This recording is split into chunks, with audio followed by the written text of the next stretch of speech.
Tonight on CTV News, we take a look at the annual Cans Around the Oval food drive. Then we talk about a new minor coming to campus and highlight the famous Canon at CSU football games.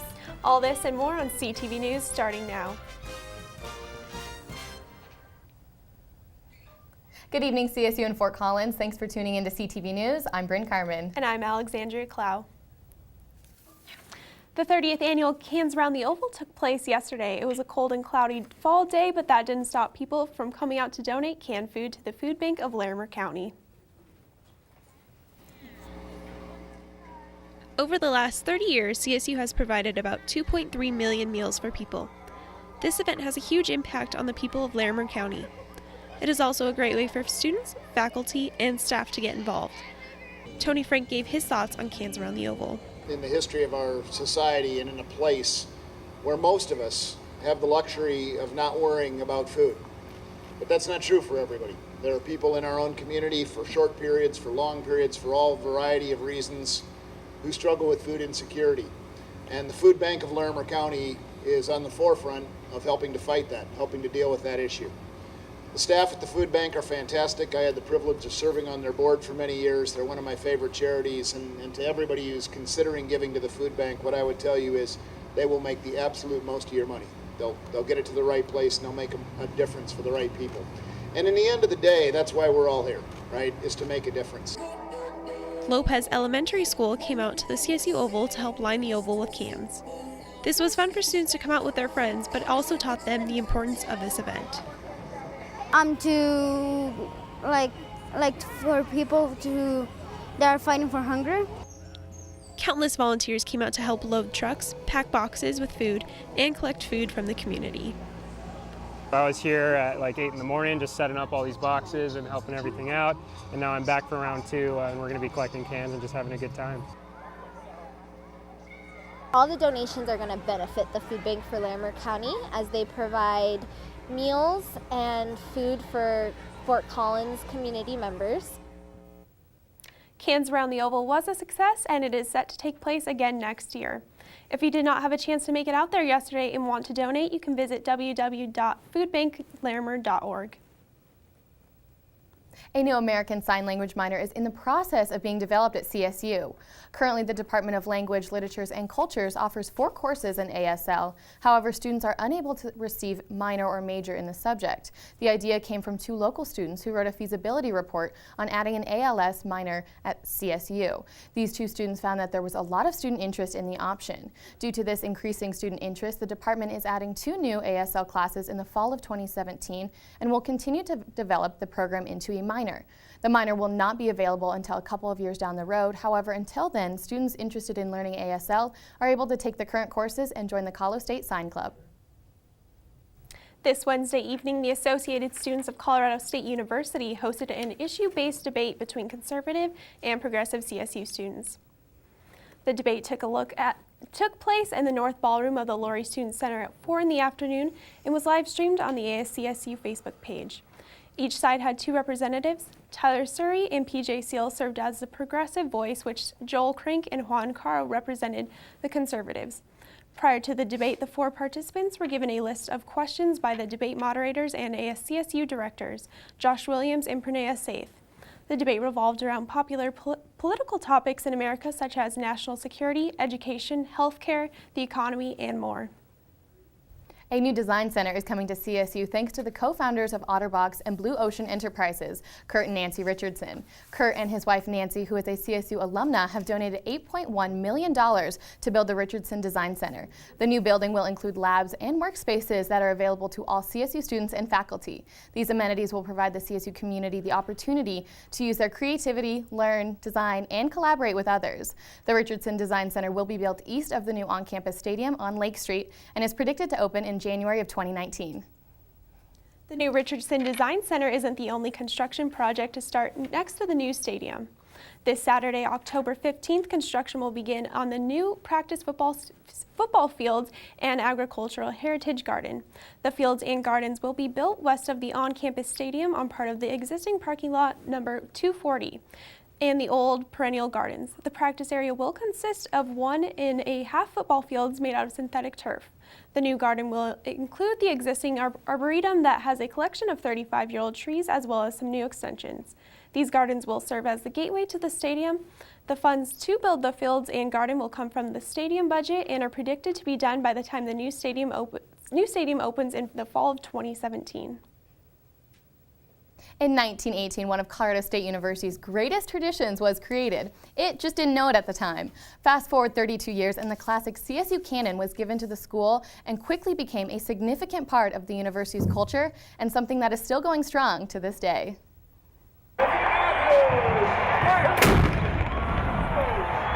Its name is Comatose, and it's the oldest tradition at Colorado State University. When you're on the Canon, it's a lot of fun just kind of standing there. You get to watch the game as well as shooting 75mm Howards, which is a pretty cool thing. In 1952, the Canon was donated to the university after being a training weapon during World War II. While Comatose is nearing its 100th birthday, Sam Fleshman, the Canon first in command, was a young Ram when he fell in love with this tradition. Ever since the first game, when I first saw this fire, I was like, that's what I want to do. Sure enough, 3 years later, Fleshman was not only a part of the Canon crew, but leading it. He says the experience has been a dream come true. I just think it's cool being able to fire a cannon. It's something that no one else can do.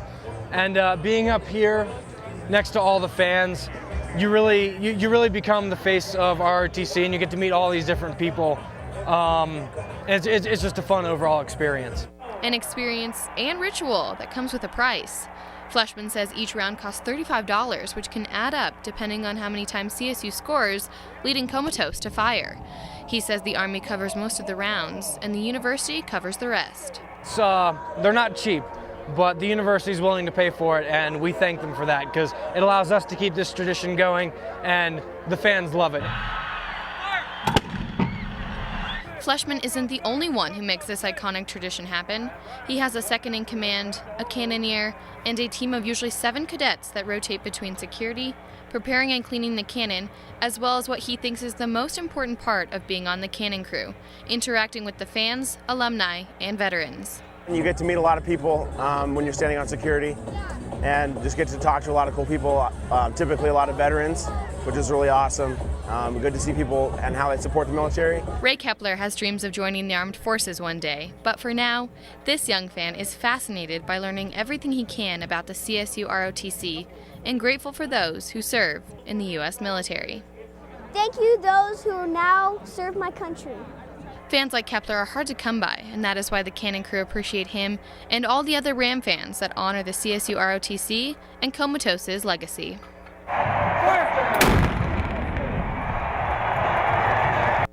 Comatose the Canon will be moved to the field at the new on-campus stadium next year. The CSU ROTC encourages fans to go see it in its current location during one of the last few games at Hughes. I have to say, Alex, it was really cool to watch Saturday's game from up there. Oh, I'm sure. It looked like so much fun. I wish I could have done that with you. It was definitely awesome. Were you there? I was there. It was a really great game. It was so much fun. It was. Nicole Conklin is up next with your weekly weather forecast. Then we have sports and entertainment. Tune in to KCSU, your student-run radio station at Colorado State University. Live 24 hours a day, every day at 90.5 FM and KCSUFM.com. Live local new music now, and news, talk, and sports.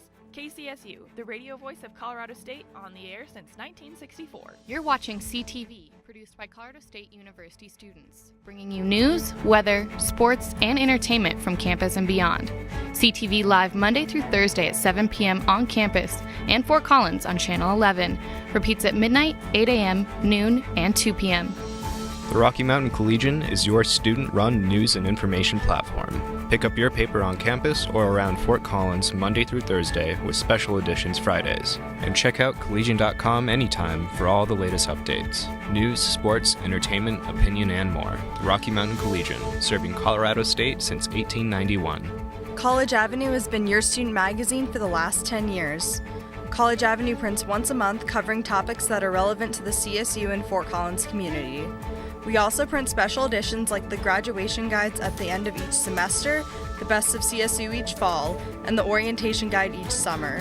Look for us on racks around campus, off campus, or online at collegian.com under the College Avenue tab.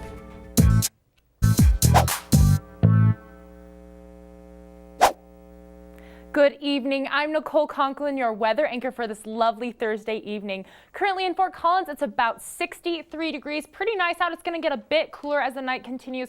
We had a sunset around 6:22 p.m. tonight, and it's going to get even earlier, around 6:12 next week. We have very light surface winds tonight, around 4 miles per hour, and we're going to have a mostly clear night tonight. It's going to be pretty lovely, so definitely enjoy it while you still can. Looking at the state lows. Western Slope, we have a 30 in Gunnison, 33 Telluride. A bit warmer in Grand Junction at 49 degrees. For the most part on this part of the state, we're going to stay around the mid-30s. On the Eastern Plains, we have a 39 in Lamar, 39 in Lyman, and a 44 in Burlington. We're going to hover around those high 30s and low 40s on this part of the state as well. Going up the I-25 corridor, 42 in Pueblo, 43 Colorado Springs, a warm 47 in Denver, and a 44 in Fort Collins. Not going to be too cold tonight like last weekend when we had that freeze watch. Tomorrow's going to be really nice, similar to today. In fact, we have temperatures all over the place tomorrow. We have a 71 in Gunnison and a 61 in Telluride, jumping up to 80 in Grand Junction. It's going to still feels like summer in that part. On the Eastern Plains, 86 in Lamar, 84 Lyman, 84 Burlington, and an 85 in Sterling. So it's even warmer on this part of the state. Going up the I-25 corridor, 85 Pueblo, 81 Colorado Springs, 83 Denver, and an 80 in Fort Collins. It's going to be lovely tomorrow. In fact, around 8 a.m., it's going to be nice and clear, around 47 degrees. However, around noon, we're going to see those clouds start to roll in. It's going to be partly cloudy at 72 degrees, and around 4 p.m., we're going to get more clouds, and the breezes are going to pick up, but it's still going to be 78 degrees. Now, looking ahead to our week, we have a lovely weekend ahead, which is great news. Tomorrow, we have that high of around 81, partly cloudy. On the weekend, though, we're going to clear up. 77 is our high on Saturday, 81 on Sunday, but the clouds are going to come back on Monday and Tuesday, cooling down to 66 on Tuesday, staying in those low 60s for the rest of the week. Those fall winter temperatures are finally sticking around. That's all the weather updates I have tonight, but stay tuned because Aislyn Carillo has the update in the world of Ram sports.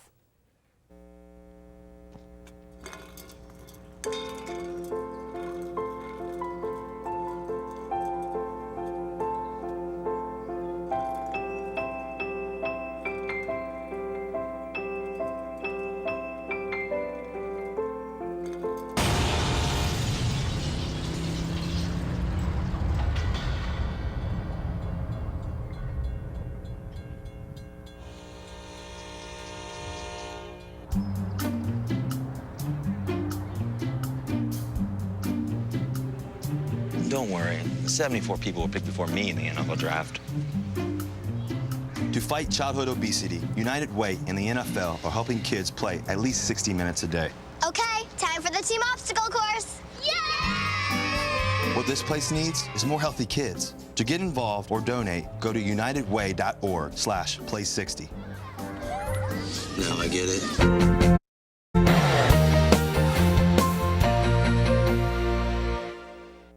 Good evening, Rams, and welcome back from the break. I'm Aislyn Carillo bringing you the latest in CSU sports.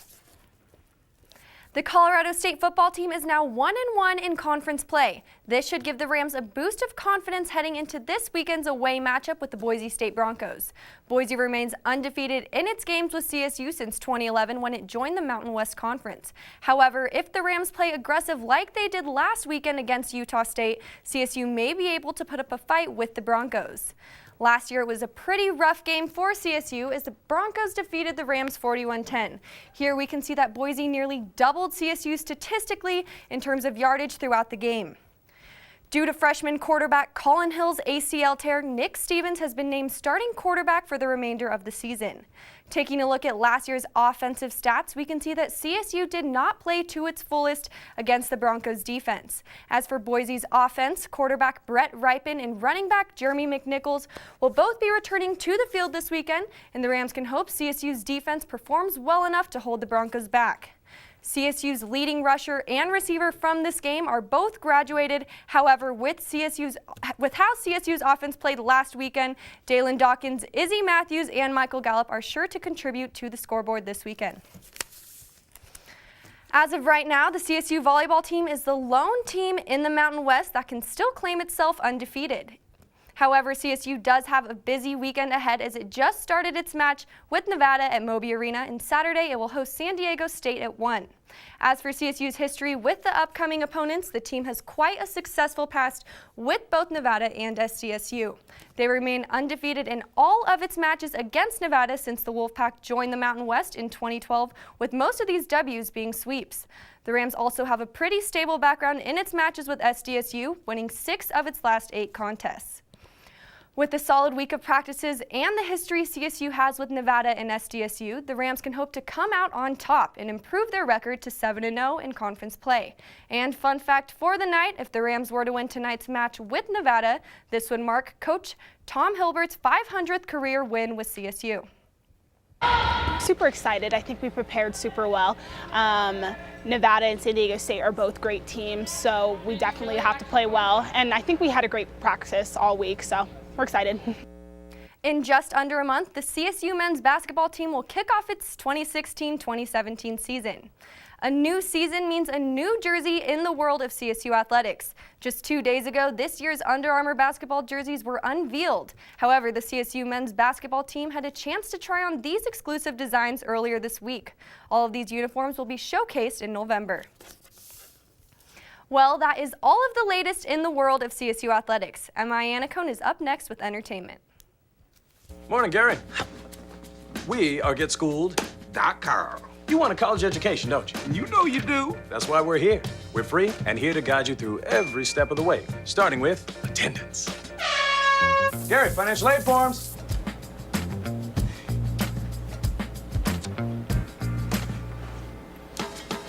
Picking a college, man. You and us go together like tacos and Tuesday. And I love tacos. Go to GetSchooled.com.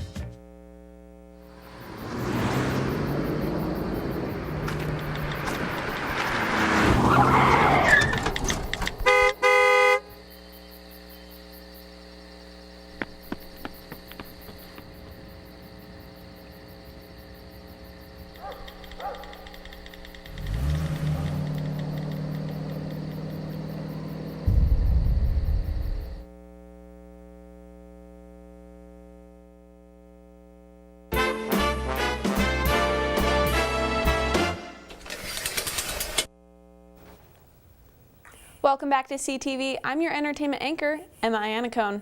As journalists, we love politics. We love to research all candidates' policies and views, keep up with the headlines, and find out what the people are saying about the elections. After watching the second debate on Sunday night, I got to talking to some CSU Rams about their thoughts on the 2016 presidential election.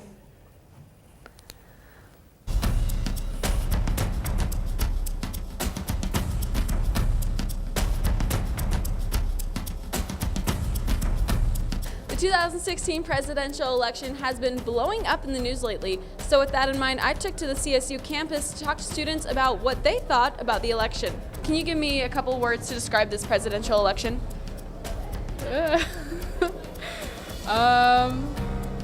Pretty crazy, I guess. Yeah. Funny, utter chaos, humorous, crazy, confusing. It's ridiculous. funky, weird, hilarious, and terrifying. Ridiculous, kind of funny. I don't know. Bad. My question to both of you is, regardless of the current rhetoric, would either of you name one positive thing that you respect in one another? Can I get you to say one nice thing about Hillary Clinton?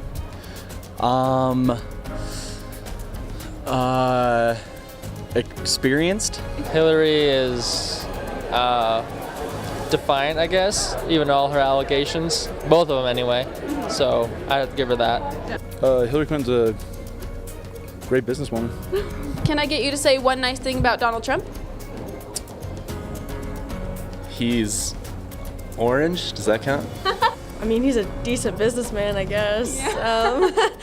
I don't know. I really don't like him. Yeah. He's very innovative and creative on his answers for questions. I think that what he's doing will make us do better next time.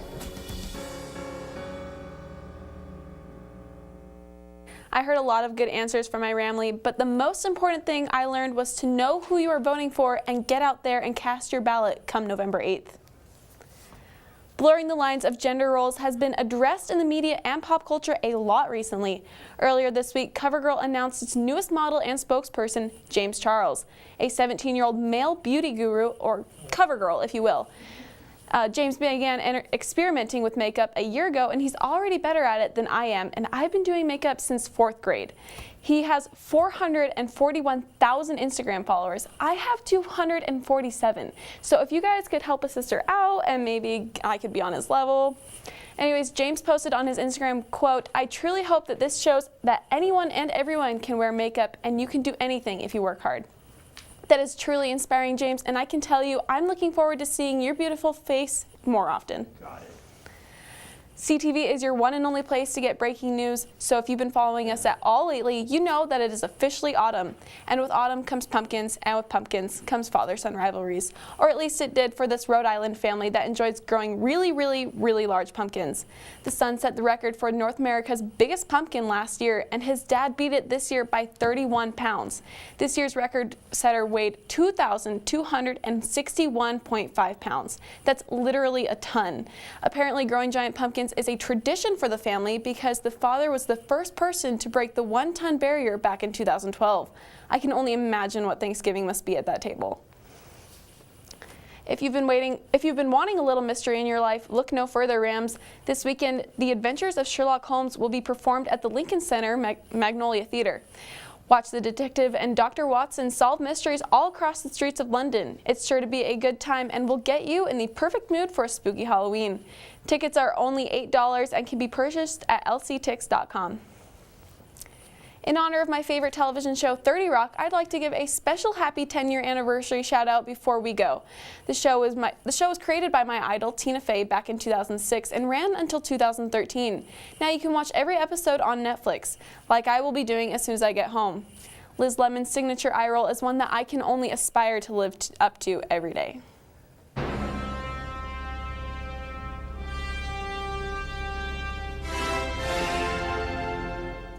Well, that's all the time we have for you tonight, but be sure to tune in to CTV next week for your daily dose of Ram news. Have a good night, Rams.